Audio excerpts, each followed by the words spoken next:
Welcome back to Alternative Authority Content, and in this video we are going to discuss creating information products as your authority content.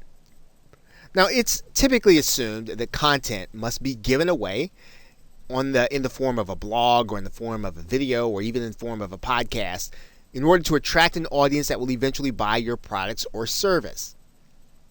And of course, that is not always going to be the case with every marketer and or entrepreneur. There are other ways for you to use authority content in order to draw people into a marketing funnel that will eventually buy your products or service. Now, some marketers choose to sell their expertise in the form of information products. Now, when we talk about an information product, we're basically talking about you getting a series of audios or videos or even a PDF or a book or a binder or something that will allow you to learn something new that you didn't know before or something that you want to sharpen your skill on.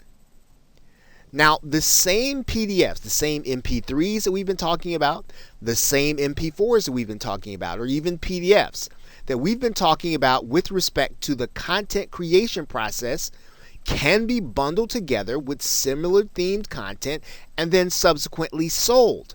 And this is what an information product is. It's basically all of the same content that we've been talking about creating, except we're going to bundle it together. We're going to make sure it's relevant according to a theme, and then we're going to sell it to the people who are actually looking for the information.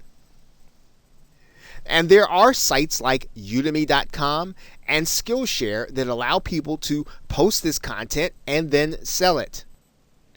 Udemy is a place where anyone can actually take a course on anything that there is an instructor that has posted a course on here. And of course, not only can you learn, you can actually teach. So anything that you have a skill in or you like to teach, particularly in your area of expertise, you can literally place that information in the form of a course and have it available to people on Udemy in order to buy, and you can actually be paid in order to sell it.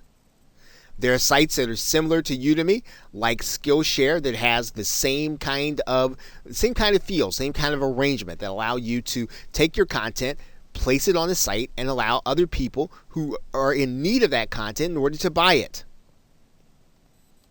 Now, what's most important about this process is that you are establishing that a person is willing to pay for content and that they're interested in your subject matter. So that means that if you can put together content that people are going to be interested in and you've determined and you've established that they are willing to pay, well, then you will then know that this is not going to be someone who's just interested in kicking the tires or just wasting your time as a prospect. They're actually willing to spend real money in order to either accomplish a goal or solve a problem, and they're likely going to be willing to at least evaluate whether or not your product or service is going to fit their needs. Now, the next step in this process is going to be vital, and that is that you're going to want to be ready to collect names and email addresses of those that actually make the purchase. Now, there are ways to do that inside of Udemy. There are ways to do that inside of Skillshare. And even if they're not, you can make sure that this is something that you request people to do. You can ask them to sign up with their name and email address so that they can get more content, more information, so that they can get something that they want bad enough to give you their contact information. This really is the key to making the creation and selling of information products a viable way of being able to get people into your marketing funnel, viewing you as the authority, viewing you as the expert. Okay, so with that, thanks, and I will see you in another video.